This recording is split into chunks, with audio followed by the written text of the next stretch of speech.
Good morning class विद्याचल Chaudhary महाविद्यालय से आज मैं आपके सामने बीए फर्स्ट सेमेस्टर में आज हम यूनिट वाइज अपनी वीडियोस और टॉपिक स्टार्ट करेंगे।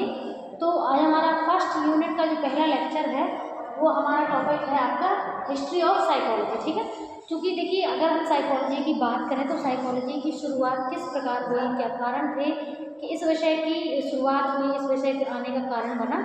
तो देखिए अगर हम सरल शब्दों में समझें तो सिंपल सा मतलब ये होता है कि जैसे अगर हम नॉर्मल पैदा हुए हैं ना, जैसे हमारी जो बर्थ है हम बिल्कुल नॉर्मल पैदा हुए हैं, हम अपने डेली रूटीन को खुद से प्लान कर सकते हैं, खुद ये सोच समझ सकते हैं कि हमारा दिन हम कैसे निकालेंगे, क्या क्या हमें काम करने हैं क्या नहीं करने हैं। लेकिन अगर कोई पर्सन ऐसा पैदा होता है जिसकी मानसिक स्थिति ठीक नहीं होती है, मानसिक रोगी के रूप में पैदा होता है, तो उसका जो लाइफ जो डेली रूटीन है वो हमसे बिल्कुल अलग होता है, क्योंकि वो कुछ भी खुद से प्लान नहीं कर सकता, कोई भी एक्टिविटी नहीं कर सकता है ना। तो ये सारी चीज़ें होती हैं बेटा। तो आप समझने का प्रयास कीजिए कि आपका जो बर्थ जिस तरीके से हुआ है, आपका जो मतलब आप कैसे पैदा होंगे ना, तो उसमें आपका कोई रोल प्ले है कि आपकी चॉइस हो उसमें, और ना ही सामने वाला व्यक्ति जो नॉर्मल पैदा हुआ है तो उसका भी उसमें कोई रोल नहीं है, ना कोई उसकी चॉइस है कि उसको ऐसा ही पैदा होना है। तो बात केवल इतनी सी है कि जब आज से 2000-3000 साल पहले जब लोगों ने ऐसे लोगों को देखा जो नॉर्मल नहीं पैदा हुए, या फिर पहले पैदा तो नॉर्मल हुए थे लेकिन किन्हीं कारणों की वजह से उनकी जो मानसिक स्थिति है या मानसिक रोग उनके अंदर आ गया, जिसको ठीक करने के लिए इस जो हमारी फील्ड है मनोविज्ञान, इसका उदय हुआ है। ठीक है, तो मनोविज्ञान के आने का जो मेन कारण था वो मानसिक रोगों पर स्टडी करना, एक सामान्य व्यक्ति और एक असामान्य व्यक्ति के बीच क्या डिफरेंसेस हैं, क्या क्या कारण है कि कोई व्यक्ति सामान्य है और कोई व्यक्ति सामान्य नहीं है, इसके क्या कारण है वो जानने के लिए, ताकि उनको ठीक किया जा सके, इसके लिए साइकोलॉजी का स्टार्ट हुआ था। ठीक है, तो साइकोलॉजी में आज का हमारा टॉपिक है हिस्ट्री को जानना, है ना। तो ज़्यादा डीप में नहीं लेके चलूँगी, मैं बिल्कुल शॉर्ट में समझाऊंगी आपको। आज हम 4 लोगों के बारे में पढ़ते हैं जिसका जो जन्म है वो BC के टाइम का है, यानी कि आज से कई हज़ारों साल पहले की बात हम कर रहे हैं। ठीक है, तो फर्स्ट पर्सन जो सबसे पहला काम हमारी साइकोलॉजी में एक तरीके से जो नींव जिसने रखी वो हिप्पोक्रेट्स कहलाते हैं। ठीक है, तो हिप्पोक्रेट्स जो है ये आपका इनका जो वर्क है वो BC का है।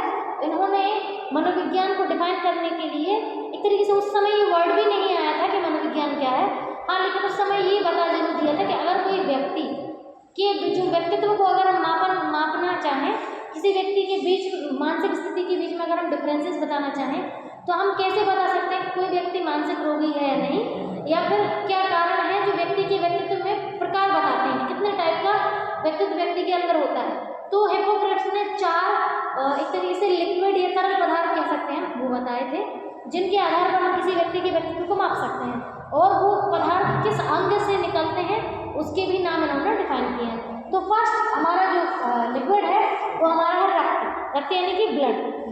इन्होंने ब्लड का पार्ट कहाँ बताया, हृदय में, यानी कि ब्लड जो हृदय से प्योरीफाई होकर के निकलता है तो उसकी मात्रा, उसकी अधिक या कम मात्रा से हम ये डिफाइन कर सकते हैं कि व्यक्ति का व्यवहार कैसा होगा। तो अगर हम सैंग्विन, जिन्होंने एक साइंटिफिक वर्ड लिया है इसको डिफाइन करने के लिए, तो इसको सैंग्विन से जोड़ा है। सैंग्विन का मतलब होता है कि अगर कोई व्यक्ति के अंदर सैंग्विन की मात्रा अधिक है तो वो व्यक्ति बहुत ही खुशमिजाज, एकदम टेंशन फ्री और मस्त एकदम बिंदास व्यक्ति होता है, ये इनका कहना था। सेकंड पॉइंट हमारा है कफ कहाँ से इन्होंने कहा, मस्तिष्क से। मस्तिष्क से जो कफ नाम का तरल पदार्थ निकलता है उसको इन्होंने कहा है कि उसको साइंटिफिक नेम इन्होंने फ्लेगमेटिक दिया है। फ्लेगमेटिक का मतलब होता है कि अगर कोई व्यक्ति के फ्लेगमेटिक जो तरल पदार्थ है जब ज़्यादा बहता है या फिर ठीक मात्रा बहता है तो वो व्यक्ति बिल्कुल शांत, डिसीजन सही तरीके से लेने वाला, हर एक सिचुएशन में बहुत ही स्मार्टली डील करने वाला होता है। ठीक है, थर्ड पॉइंट हमारा है पित्त, यानी कि पीला पित्त भी कहते हैं, जो लीवर से निकलता है। इन्होंने लीवर पार्ट बताया है जो हमारा इस ऑर्गन में होता है, एक तरफ होता है। तो ये जो तरल पदार्थ है ये, इसको इन्होंने साइंटिफिक नेम कोलिक दिया है।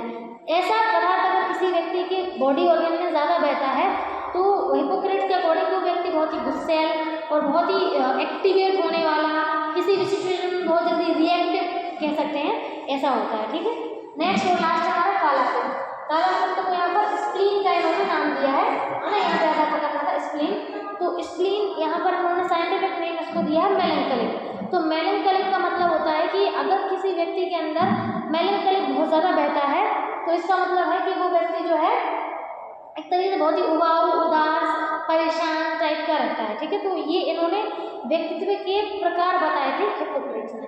ठीक है, तो इसको उस टाइम पे उतना इन्होंने देखिए साइंटिफिक मेथड तो उस टाइम पे वैसे भी नहीं थी, है ना, तो उन्होंने अपने अकॉर्डिंग कोशिश की है व्यक्ति के व्यक्तित्व को डिफाइन करने की। नेक्स्ट हमारा है सोक्रेटिस, यानी कि जिसको हम सुकरात कहते हैं। सुकरात देखिए ये भी इनका और सुकरात का लगभग time but same time period का है, 470 BC के टाइम का है इनका, है ना, तो उनका वर्क ज़्यादातर लगभग सेम टाइम का ही कह सकते हैं, है ना, आसपास का है। तो जो सुकरात थे, सुकरात यूनान के थे, और सुकरात का अगर हम कहें तो साइकोलॉजी में वर्क रहा है। क्यों?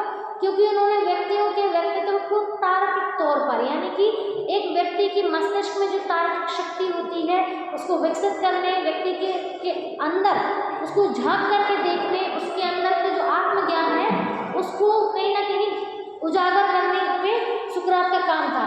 तो सुकरात जो ऐसे पर्सन थे, एक तरीके से अगर हम कहें तो एक बहुत ही नैतिक व्यक्ति थे, लोगों का कभी अहित नहीं चाहते थे। सुकरात का बस एक ही मोटिव था कि जो भी आसपास के लोग जो बड़ी बड़ी सत्ता पर बैठे हुए हैं, उन लोगों की जो एक्टिविटीज़ हैं उनके बीच में अंतर करना सिखा पाए लोगों में, कि वो जो कर रहे हैं उससे आपको क्या नुकसान हो सकते हैं, क्या फायदे होंगे, ये सब चीज़ें। एक तरीके से लॉजिकल रीजनिंग आपके, यानी कि जो आम जनता होती है उसके मस्तिष्क में लॉजिकल रीजनिंग को डिफाइन करने का प्रयास कर रहे थे, कि आप अपने आत्मज्ञान को उजागर करें, आप समझें कि आसपास का जो पॉलिटिशियन है या जो सत्ता में जो लोग हैं वो किस तरीके से आपको, आपके हक को मारते हुए वो अपने ही लाइफ को एक तरीके से अच्छा बना रहे हैं। तो यही उन्होंने किया।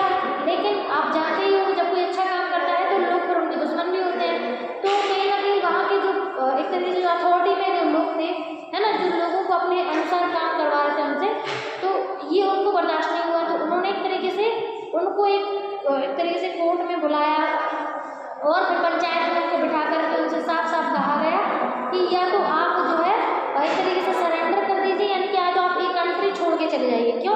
क्योंकि आप लोगों को भड़का रहे हैं, ऐसा उनको कहा गया, है ना, या तो आप ये कंट्री छोड़ के चले जाइए या फिर आप यहाँ पर सबके सामने यही आपको जहर का प्याला पीना पड़ेगा और आपको हत्या, आपकी आत्महत्या आपको करनी पड़ेगी। तो सोचिए उन्होंने मतलब लोगों के हित के लिए, लोगों को एक एग्जाम्पल सेट करने के लिए वो जहर का प्याला पी लिया था और उनकी मृत्यु हो गई थी, केवल इसीलिए ताकि जो तर्क, जो आत्मज्ञान लोगों के अंदर वो डेवलप करना चाहते हैं, उनका भरोसा उन लोगों का उन पर से हटे ना, और इसीलिए उन्होंने अपनी आत्महत्या भी कर ली थी।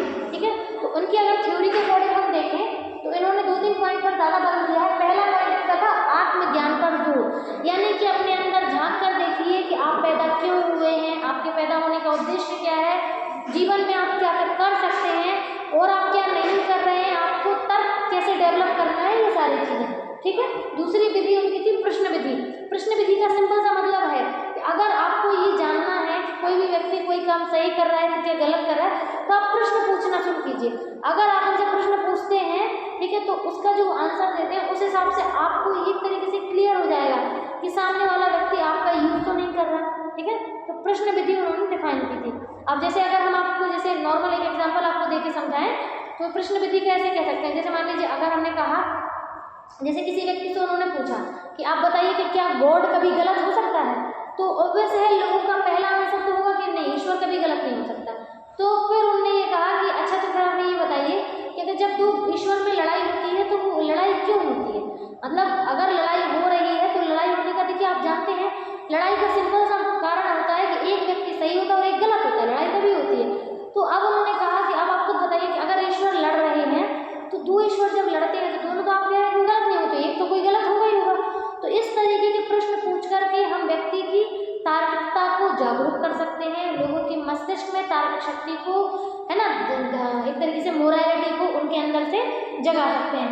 थर्ड है नैदानिक मनोविज्ञान की नींव। इन्होंने जितने भी मानसिक रोगी थे, आसपास जितने भी लोगों के मानसिक रोग थे या किसी भी प्रकार का रोग, उसको कैसे जांचा जाए उसकी नींव इन्होंने रखी कि हम रोग को कैसे मापें कि ये कौन सा रोग है, इसको हम ठीक कैसे कर सकते हैं। ठीक, अगले थे प्लेटो, क्योंकि अगर हम कहें तो प्लेटो और सुकरात, प्लेटो और अरस्तु, ये तीनों एक के बाद एक टाइम जोन के हैं। तो सबसे पहले सोक्रेटिस जो थे, सोक्रेटिस के स्टूडेंट थे प्लेटो। ये प्लेटो जो है सोक्रेटिस के स्टूडेंट रहे हैं सुकरात के, और प्लेटो इतने इंस्पायर थे, इतने ज़्यादा मोटिवेटेड थे उनके काम को देख कर के, और सुकरात ने जब आत्महत्या कर ली जहर पी के, तो प्लेटो को इतना दुख हुआ कि बताइए वो इतना अच्छा काम कर रहे थे लोगों को जागरूक करने का, लोगों के अंदर तार्किक शक्ति और आत्मबोध ज्ञान वो डेवलप करने का, लेकिन तब भी उनके साथ लोगों ने ऐसा किया। अब चूंकि देखिए सुकरात की ऐसी आदत थी, सुकरात कभी भी कोई भी थ्योरी या कोई भी विधि बनाते थे तो उसको लिखते कभी नहीं थे, उन्होंने कोई भी चीज़ लिखकर नहीं छोड़ी है ना। वो केवल वो बस उनका केवल बोलने का था, उन्होंने ये कहा था कि अगर हम लिख देंगे तो वो चीज़ें फिर लोगों के अंदर ज़्यादा एक तरीके से वो जिज्ञासा पैदा नहीं करेंगे। लेकिन प्लेटो जो थे, प्लेटो ने जितनी भी विधियाँ दी हैं, हर विधि का जो हीरो है उस विधि को या उस कहानी को जब भी उन्होंने डिफाइन किया तो उस कहानी में उनका जो हीरो थे वो सुकरात रहे। उन्होंने नाम साफ साफ उनका सुकरात ही उनको हीरो के रूप में बताया है। तो प्लेटो की दो विधियाँ यहाँ पर दी हैं। वैसे अगर प्लेटो के अकॉर्डिंग डेफिनेशन की अगर हम बात करें तो साइकोलॉजी को प्लेटो ने मनोविज्ञान को मन का विज्ञान कहा है, यानी कि psychology is the science of soul, यानी कि जो भी व्यक्ति व्यवहार करता है, जो भी मतलब व्यवहार वर्ड तो उस समय आया भी नहीं था, उस समय इन्होंने कहा था कि व्यक्ति जो कुछ भी करता है उसमें करने के पीछे उसका मन उसको बोलता है कि उसको ये करना है, उसको ये करने मन है, इसीलिए उन्होंने मन का विज्ञान कहा था। क्योंकि देखिए मन जो है वो साइंटिफिक वर्ड तो है नहीं ना, जिसको आप वैज्ञानिक तौर पर जान सकते हैं, इसीलिए उसको एक परिभाषा के तौर पर तो हम देख सकते हैं, क्योंकि पहली परिभाषा थी या दूसरी थी, लेकिन उसको उतने साइंटिफिक फॉर्म में हम नहीं लेते हैं। तो प्लेटो ने दो इसमें यहाँ पर सिद्धांत दिए हैं। पहला तो है मन का त्रिआयामी सिद्धांत। तो त्रिआयामी का मतलब होता है तीन आयाम है। तीन आयाम का मतलब है फर्स्ट है आपका स्पिरिट, जिसको हम आत्मा बोलते हैं। सेकेंड है आपका एक तरीके से बहुत ज़्यादा इच्छा लेना या बहुत ज़्यादा अपने अंदर अपने अपने बारे में सोचना। फर्स्ट अगर हम बात करें तो ये दूसरों के बारे में सोचता है, स्पिरिट जिसे कहते हैं। दूसरा है जो व्यक्ति हमेशा केवल दूसरों के बारे में सोचता है। और तीसरा उन्होंने खुद की बुद्धि को बताया है, जिसे उन्होंने तर्क कहा है। इसका मतलब है तीन आयाम मैंने आपको बता दिए। स्पिरिट वो व्यक्ति होता है जो हमेशा दूसरों के बारे में सोचे, ठीक है। अब उसके बाद अगर हम बात करें दूसरा पॉइंट आपका है तो वो हमेशा दूसरों के बारे में सॉरी अपने बारे में सोचते हैं, सब कुछ उनको मिलते रहे वो सारी चीज़ें। और तीसरा होता है बुद्धि। अब बुद्धि ये डिसाइड करती है कि पहले वाले के अनुसार जाए या दूसरे वाले के अनुसार। अब इसको उन्होंने एक तरीके से एक चैरियट के फॉर्म में डिफाइन किया है। अगर आप डिफाइन करें गूगल पे आप सर्च करें तो आपको एक इमेज गूगल पे मिलेगी। आप प्लेटो का त्रिआयामी सिद्धांत डाल के चेक कीजिएगा, उस पर आपको इमेज के सेक्शन में जाइएगा, आपको एक इमेज में दिखेगा कि आप देखेंगे कि एक चैरियट है जो एक घोड़े को एक तरीके से दो घोड़े हैं, एक व्हाइट कलर का एक ब्लैक कलर का, ठीक है। तो व्हाइट को बिल्कुल प्योर या स्पिरिट से जोड़ा गया है और ब्लैक को उससे जो हमेशा अपने बारे में ही सोचता है, ठीक है, बुरी उसके रूप में, सिंबल के रूप में। तो तीसरा होता है वो जो उस रथ को चला रहा होता है, वो चैरियट, यानी कि वो पर्सन जिसके पास बुद्धि है। तो यहाँ पर ये डिफाइन करने का प्रयास किया गया है कि अगर कोई व्यक्ति अपने बारे में सोचता है या कोई दूसरों के बारे में सोचता है तो उसको बैलेंस कैसे किया जाए, उसको बैलेंस करने का काम बुद्धि करती है, जिसको उन्होंने चैरियट का नाम दिया है, ठीक है। चैरियट डिसाइड करता है कि क्या लॉजिकल रहेगा और क्या नहीं, ठीक है। तो ये इनकी पहली थ्योरी थी। दूसरा है व्यक्तित्व और संघर्ष। तो इन्होंने इस अपने सिद्धांत के थ्रू लोगों को डिफाइन करने का प्रयास किया है कि लोगों की लाइफ में किस किस तरीके से संघर्ष होता है और उसको कैसे वो ओवरकम करते हैं, ठीक है। अगला एरिस्टोटल है। अब देखो एरिस्टोटल कहने को तो प्लेटो के स्टूडेंट थे, लेकिन आप ये चीज़ बिल्कुल याद रखिएगा, मैं आपको बता रही हूँ कि अरस्तु थे वो प्लेटो के बिल्कुल खिलाफ थे। मतलब उन्होंने जो भी थ्योरीज दी हैं वो प्लेटो के बिल्कुल विरोध में दी हैं। जैसे अगर प्लेटो कहते थे कि जो ज्ञान है, यानी कि जो भी हमारा आत्मज्ञान है वो हमारे खुद के अंदर होता है, वो हमारे पास पहले से होता है। लेकिन अगर हम बात करें अरस्तु की, तो अरस्तु कहते हैं कि हमारा जो ज्ञान है वो अनुभववादी होता है, यानी कि हम पैदा होने के बाद यही जो कुछ भी अनुभव कर रहे हैं, जो कुछ भी सीख रहे हैं, उसके बाद ही हम अपने ज्ञान को अर्जित करते हैं। तो यानी कि ज्ञान हमारा पहले से हमारे पास होता ही नहीं है, ऐसा ये कहते थे, ठीक। नेक्स्ट है मन का विज्ञान, मन का विज्ञान या आत्मा का विज्ञान कह सकते हैं। अरस्तु ने मनोविज्ञान को आत्मा का विज्ञान कहा है, ठीक है। तो आपको अगर इसमें कोई डाउट हो तो बताइएगा। कल हम हिस्ट्री का पार्ट आगे देखेंगे, उसमें 2 से 3 लोगों को और समझेंगे जिनका कबार को जो 70s सेंचुरीज के समथिंग का था, ठीक है। Thank you.